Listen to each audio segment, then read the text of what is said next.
আসসালামু আলাইকুম রহমতুল্লাহি ওবরকাতুহু।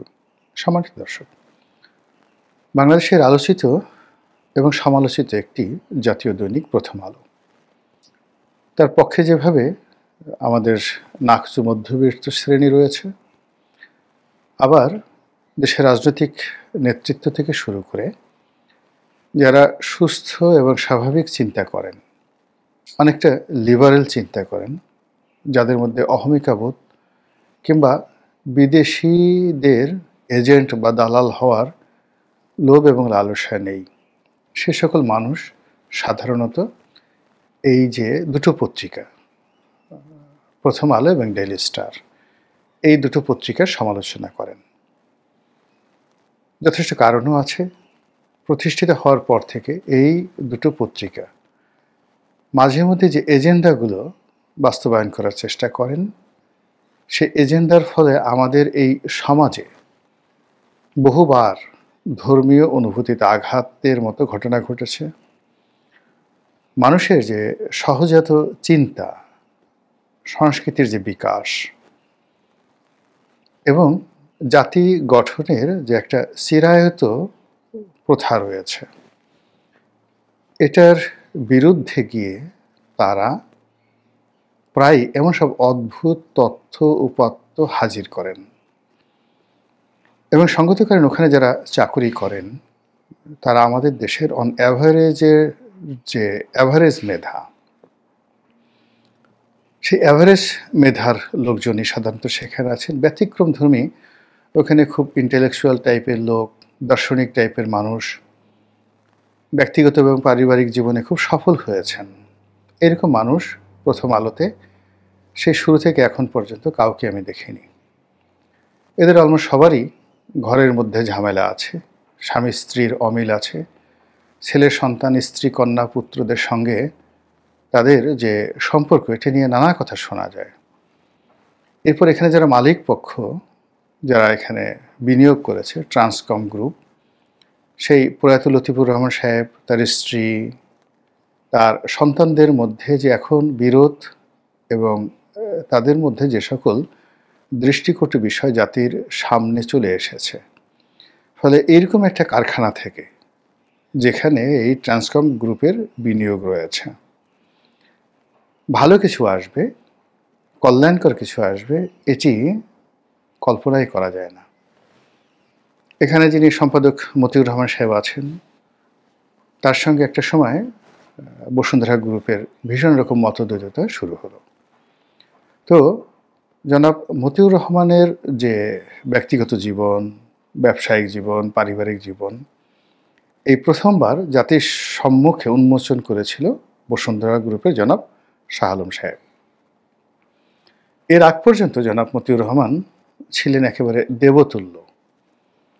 তাকে স্পর্শ করা যাবে না, তাকে কথা বলা যাবে না, তাকে নিয়ে আকার ইঙ্গিত কোনো কিছু বলা যাবে না। তিনি যাকে ধরবেন তাকে খেয়ে ফেলবেন, রীতিমতো জয়নাল হাজারীর মতো, অথবা লক্ষ্মীপুরের তাহেরের মতো, অথবা শামীম ওসমানের মতো। তো এরকম একটা আতঙ্ক যখন সারা বাংলাদেশকে গ্রাস করেছিল, বিশেষ করে এলিট সমাজকে, ঠিক সেই সময়টিতে জনাব আহমেদ আকবর সুবহান, বসুন্ধরার মালিক, এই ভদ্রলোকের বিরুদ্ধে রীতিমতো জিহাদ ঘোষণা করেন। তার বিরুদ্ধে পোস্টার ছাপান। প্রথম আলোকে চ্যালেঞ্জ করে তিনি অনেকগুলো পত্রিকা বের করেন। এর মধ্যে বাংলাদেশ প্রতিদিন, কালের কণ্ঠ, দুটো পত্রিকা যথেষ্ট পাঠক প্রিয়তা পেয়েছে। এখন বসুন্ধরা সম্পর্কে, আহমেদ আকবর সুবহান সম্পর্কে আপনার অনেক অভিযোগ থাকতে পারে, কিন্তু তারা যে অভিযোগ প্রথম আলো এবং এই পরিবারের মধ্যে যা কিছু ঘটছে তা নিয়ে যে তথ্যপত্র হাজির করছেন, সেটাকে তো আপনার বিবেচনায় নিতে হবে।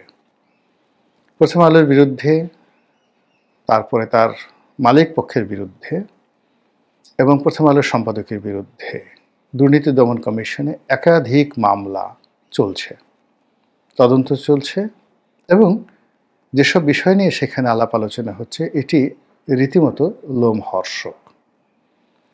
তো কাজেই আমি ভালো কথা বলবো, সে বিষয়ে আমার জ্ঞান থাকতে হবে। এখন রাজনীতির যে বিষয়গুলো নিয়ে তারা কথাবার্তা বলছে, যাদেরকে দিয়ে কথাবার্তা বলছে, আমার কাছে মনে হচ্ছে এই ব্যাপারে তাদের জ্ঞান স্পষ্ট নয়।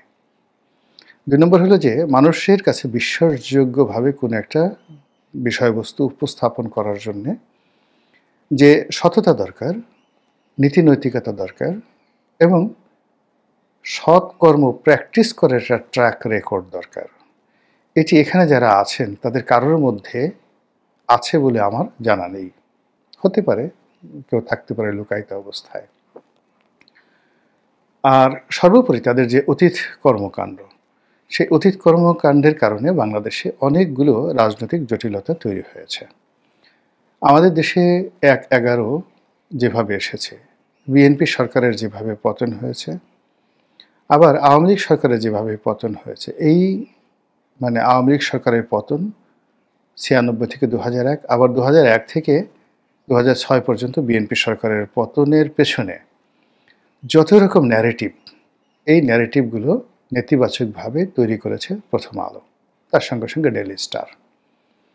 তারা সর্বোচ্চ চেষ্টা করেছে ১/১১কে বাংলাদেশে প্রতিষ্ঠা করার জন্য, এবং তারা যে পরিস্থিতি তৈরি করেছে সেখানে ১/১১ অনিবার্য হয়ে পড়েছে। একইভাবে আবার এখন বর্তমান যে সরকার এসেছে, এই সরকারে যারা কর্তা ব্যক্তি রয়েছেন তারা সবাই প্রথম আলোর বাই প্রোডাক্ট। দীর্ঘদিন ধরে প্রথম আলো তাদেরকে নার্সিং করছে, অর্থাৎ শুধু নার্সিং না, তাদের প্ল্যান্টেশন, একেবারে বীজ থেকে তাদেরকে চারা উৎপাদন করার মতো ঘটনা তাদেরকে ঘটেছে।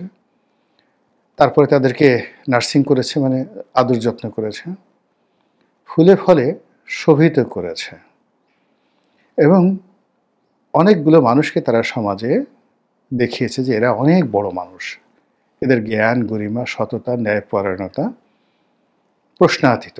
এবং এই মানুষগুলো যদি কখনো রাষ্ট্র ক্ষমতায় আসে তাহলে বাংলাদেশের এটা হবে, ওটা হবে, ইত্যাদি ইত্যাদি। এখন ১/১১ সময় আমরা সেই মানুষদের কর্মকাণ্ড দেখেছি, আবার এই সময়টাতে প্রথম আলো রিক্রুট করা সেই মানুষদের কর্মকাণ্ড দেখছি। আমি শুধু প্রশ্ন করতে চাই, আপনারা কি তাদের কর্মকাণ্ডে অতীতে খুশি হয়েছিলেন, কিংবা বর্তমানে খুশি আছেন? দ্বিতীয়ত, একটি দেশ, কাল, সমাজ সবসময় রাজনীতি দ্বারা নিয়ন্ত্রিত হয়। রাজনীতির বাইরে যখনই অরাজনৈতিক কোনো শক্তি আসে, সেটা সেনাবাহিনী আসুক কিংবা কোনো বিদেশি শক্তি আসুক, এটি কখনো কোনো কালে কোনো জনপদে কল্যাণ বয়ে আনেনি। আমাদের দেশে উলফাদের সেই উল্লম্ফন, ভারতীয় যে বিদ্রোহী গোষ্ঠী, সশস্ত্র বিদ্রোহী গোষ্ঠী উলফা, তাদেরকে বাংলাদেশে আনা, উলফার টাকায় পত্রিকা চালানো, এই জিনিসগুলো তো আপনারা সবাই শুনেছেন। উলফার যিনি প্রধান ছিলেন পরেশ বড়ুয়া, তার সঙ্গে এই বাংলাদেশের কার আত্মীয়তা ছিল, এগুলো স্পষ্ট। আবার দিল্লির সঙ্গে সম্পর্ক ভালো, রয়ের টাকায় চলে, এরকম সাংবাদিক, পত্রিকা বলতে কাদেরকে বোঝায়? আপনি পিনাকিকে যত কথা বলেন, তার কর্মকাণ্ড আপনার যত অপছন্দ হোক, কিন্তু প্রথম আলো এবং ডেইলি স্টারকে তাই নিয়ে যে নাম দিয়েছেন দিল্লি স্টার, আর প্রথম আলো যে শব্দটা খুব বাজে শব্দ, এই জন্য এটা আমি উচ্চারণ করলাম না। এদের কর্মকাণ্ডের কারণে এইভাবে মানুষ কিন্তু মনোজগতে পিনাকি বলতে পারছে, কিন্তু সবাই কিন্তু এভাবে বলতে পারছে না। পিনাকির সামর্থ্য ছিল, সে প্রথম আলোকে ভয় দেখানোর জন্য, ডেইলি স্টারকে ভয় দেখানোর জন্য সেখানে তারা জিয়াফতের আয়োজন করেছে। আমি কখনো এটাকে সাপোর্ট করি না, কিন্তু যে পরিবেশ পরিস্থিতি অতীতকালে প্রথম আলো তৈরি করেছে, এর ফলে অনেক মানুষের মধ্যে এই ক্ষোভ থাকা একেবারে স্বাভাবিক। তো তাদের সেই অভ্যাসগুলো, অতীতের সেই অভ্যাসগুলো যখন থেকে তারা মনে করছে যে আমরা কিং মেকার, আমরা রাজা তৈরি করব, রাজা বানাবো, এবং রাজা রাজত্ব চালাবে, আমরা তার উপর ছড়ি ঘোরাবো, এই যে তাদের একটা মন মানসিকতা, এটার সঙ্গে কোনো অর্থযোগ নাও থাকতে পারে, কোনো দুর্নীতি না থাকতে পারে, কিন্তু এই যে একটা মানসিক খায়েশ, ক্ষমতা প্রয়োগ করার এবং ক্ষমতা ভোগ করার যে একটা মানসিক খায়েশ, এই খায়েশের কারণে পৃথিবীর বহু ক্ষয়ক্ষতি হয়েছে। প্রথম আলো আমাদের রাজনীতির যে বিধি ব্যবস্থা, সেই বিধি ব্যবস্থাকে বলতে গেলে ধ্বংস করে দিয়েছে। রাজনীতিবিদ বলতে খারাপ, এদের লেখাপড়া নেই, এরা দুর্নীতিবাজ এবং এই সমাজ পরিচালনা করার যোগ্যতা তাদের নেই, এই রাষ্ট্র পরিচালনা করতে তারা একেবারে অপারগ। এই ন্যারেটিভগুলো তারা প্রতিষ্ঠা করার জন্য বিভিন্ন সময়টিতে তারা যে কার্টুনগুলো এঁকেছে, যে নিবন্ধ প্রকাশ করেছে এবং যেভাবে একজন ব্যক্তির পোর্ট্রেটকে তারা তুলে ধরেছে, এতে করে কোনো ভদ্রলোক, সম্মানিত লোক, মর্যাদা সম্পন্ন লোক রাজনীতির ময়দানে আসবে এই আগ্রহটা তারা হারিয়ে ফেলেছে।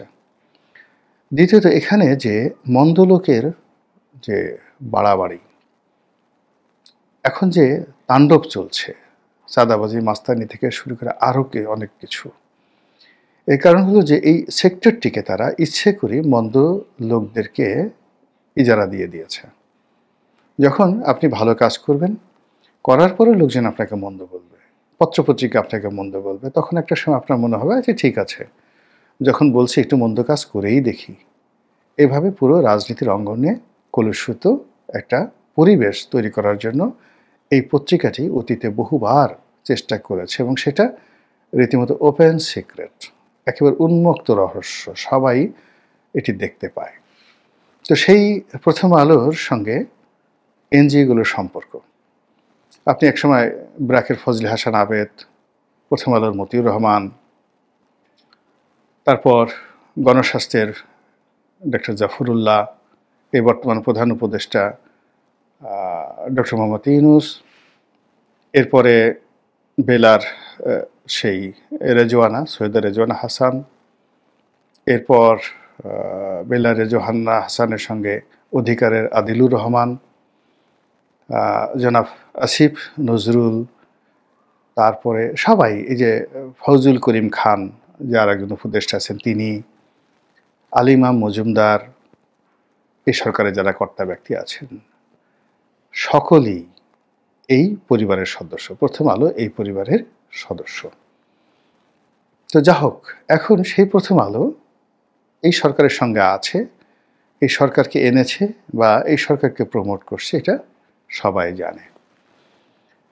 আর সামনে যে দৃশ্যমান স্বল্পতম সময় আছে, সেই সময়টিতে সবাই আমরা যখন বেহেশত দোজখের মাঝামাঝি আছি, নির্বাচন হবে কি হবে না, হলে কারা ক্ষমতায় আসবে, আসবে না, তারেক রহমান সাহেবকে আবার ক্ষমতায় আসবেন, তিনি কে প্রধানমন্ত্রী হবেন না জামাতের আমির হবেন, এই সকল কথাবার্তা যখন রাজনৈতিক অঙ্গনে আলোচিত হচ্ছে, তখন লক্ষ্য করুন আমাদের সমাজে যে বিভেদ এবং বিসংবাদ তৈরি হয়ে গেছে, তাতে করে জামাতের যে মোস্ট প্রসপেক্টিভ যদি 10 জন আপনি নেতা ধরেন, সেটা জামাতের আমির শফিকুর রহমান, তারপরে তাদের সেক্রেটারি জেনারেল মিয়া গোলাম পারওয়ার, এটিএম আজহার থেকে শুরু করে ডক্টর মাসুদ থেকে অন্যান্য যারা আছেন, শিশির মনির, প্রায় সবাই এই অল্প সময়ের মধ্যে বিতর্কিত হয়ে পড়েছেন, অনেকটা সেই লক্ষ্মীপুরের তাহেরের মতো, জয়নাল হাজারীর মতো। এবার আসেন বিএনপির দিকে, তারেক রহমান সাহেব থেকে শুরু করে মির্জা ফখরুল, মির্জা আব্বাস, এরপরে জনাব সালাউদ্দিন থেকে শুরু করে প্রায় সবাই একইভাবে তারা সেই অতীতের সেই যাকে বলা হয় যারা খুব বিতর্কিত হয়ে গেছিল প্রথম আলোর কারণে, সেই লক্ষ্মীপুরের তাহের বা জয়নাল হাজারীর একটা ডিজিটাল ভার্সন হয়ে গেছেন। এই কাজগুলো খুব সুকৌশলে, প্ল্যান ওয়াইজ কাজগুলো করা হয়েছে। আর সেই কাজগুলো যখন হয়ে গেছে, তখন শেষ মুহূর্তে এই নির্বাচনের মাঠে একটা ঝামেলা তৈরি করার জন্য প্রথম আলো যে জরিপ করেছে, সেখানে পরস্পর বিরোধী কতগুলো তথ্য উপাত্ত তারা হাজির করেছে, যে তথ্য উপাত্তের সঙ্গে আমাদের দেশের রাজনীতির কোনো মিল নেই। আমাদের দেশে প্রতীকযুক্ত যে নির্বাচন, মার্কা যেটিকে বলা হয়, সে নির্বাচন, আমাদের দেশে বিএনপি, আওয়ামী লীগ, জামাত, জাতীয় পার্টি কেন্দ্রিক যে নির্বাচন, আমাদের দেশের আঞ্চলিক যে জনপ্রিয়তা রয়েছে অনেক অনেক নেতার, যারা হয়তো এইভাবে কেন্দ্রীয়ভাবে পরিচিত নন, কিন্তু ওই এলাকাতে তাকে ছাড়া বিএনপি আওয়ামী লীগ আসলে জয়ী হতে পারবে না। এই কালচার এর পাশাপাশি আমাদের যে খেটে খাওয়া মেহনতি মানুষ ভোটের আগের রাত্রে তারা সিদ্ধান্ত পরিবর্তন করে ফেলে বিভিন্ন কারণে, ইন ডিটেলস যাব না। ফলে এই বাংলাদেশে জরিপ দিয়ে আসলে ভোটের মাঠে কোনো কিছু করা সম্ভব নয়, এটির দুপয়সার মূল্য নাই। তবে এই ধরনের জরিপ দিয়ে যেটি হয় সেটি হলো যারা রাজনৈতিক নেতৃত্ব রয়েছেন এই মুহূর্তে তাদের মন ভেঙে দেওয়া যায়, তাদের মধ্যে বিভেদ তৈরি করা যায়। আর এই নির্বাচন যারা অনুষ্ঠান করবেন, পরিচালনা করবেন, তাদেরকেও দ্বিধা বিভক্ত করে ফেলা যায় এবং তাদের মধ্যে নানা রকম আতঙ্ক তৈরি করা যায়। ঠিক সেই কাজগুলি এই জরিপের মাধ্যমে তুলে ধরা হয়েছে। এখানে তারেক রহমান সাহেবের সঙ্গে তার মায়ের সম্পর্ক, তাদের দুজনের মধ্যে জনপ্রিয়তার যে মাপকাঠি, কে প্রধানমন্ত্রী হবেন, কার কত জনপ্রিয়তা, এই যে অনাহুত বিতর্ক এই সময়টিতে, সেই বিতর্কগুলো সামনে আনা হয়েছে একেবারে যাকে বলা ইন্টেলেকচুয়ালি করাপশনের সর্বোচ্চ মেথড ব্যবহার করে, যেন বিতর্ক তৈরি করা হয়। এখানে কোনো জনমত প্রতিফলিত হয়নি, জনগণের ইচ্ছা বা উইল ফোর্স তৈরি হয়নি। এটা প্রথম আলোর যারা লোকজন তারা এই কথাগুলো বলেছেন। তারা বলেছেন যে এটা জনগণ মনে করছে, জনগণের দৃষ্টিভঙ্গি। তো জনগণের দৃষ্টিভঙ্গি তো চায়ের দোকানদার জানে, রিক্সাওয়ালা জানে, আমরা সবাই জানি। এটা প্রথম আলোকে আমার লাগবে কেন? আবার প্রথম আলো এই কাজটি যে প্রতিষ্ঠান দিয়ে তারা এই কাজটি করেছে, এ প্রাইভেট অর্গানাইজেশন, এবং যারা এই সমস্ত কাজকর্ম করেছেন এই জরিপটা যারা পরিচালনা করেছেন তাদের যে দক্ষতা, অভিজ্ঞতা, যোগ্যতা মূলত মার্কেটিং বা ব্র্যান্ড মার্কেটিংয়ের তারা এই কাজগুলো করে থাকে। এবং দেখা গেল যে একটি প্রতিষ্ঠান ধুতরার বীজ বিক্রি করে। এখন ওই প্রতিষ্ঠানের ওয়েবসাইটে গিয়ে আপনি দেখেন তারা সবসময় অল্টারনেটিভ মার্কেটিং করে থাকে, অর্থাৎ ধুত্রের বিষয় যে মানুষের শরীরের জন্য উপকারী হতে পারে এই ব্যাপারে বিজ্ঞাপন, প্রচারণা, প্রোপাগান্ডা চালাতে সেই প্রতিষ্ঠানটি দক্ষ, এবং এরকম একটি প্রতিষ্ঠানকে দিয়ে এই রাজনৈতিক জরিপটি করা হয়েছে। ফলে আপনি দেখুন, যখন বেগম যে হাসপাতালে অসুস্থ, তারেক রহমান সাহেব দেশে আসতে ভয় পাচ্ছেন, যখন জামাতের আমির কথা বলা বন্ধ করে দিয়েছেন, জামাতের শীর্ষ নেতারা যখন টেলিভিশনে আসা বন্ধ করে দিয়ে তাদের জুনিয়র যারা নেতাকর্মী আছেন তাদেরকে টেলিভিশনে পাঠাচ্ছেন, এবং প্রায় সবাই প্রতিদিন ভীষণ রকম বিরক্তিকর বিতর্ক তৈরি করছে, ঠিক সেই সময়টাতে প্রথম আলোর এই ধরনের যে জরিপ, এটা আমি মনে করি না যে নির্বাচনের জন্য, সরকারের জন্য, দেশের জন্য, এমনকি প্রথম আলো তাদের নিজেদের জন্য খুব ভালো একটা কাজ হয়েছে।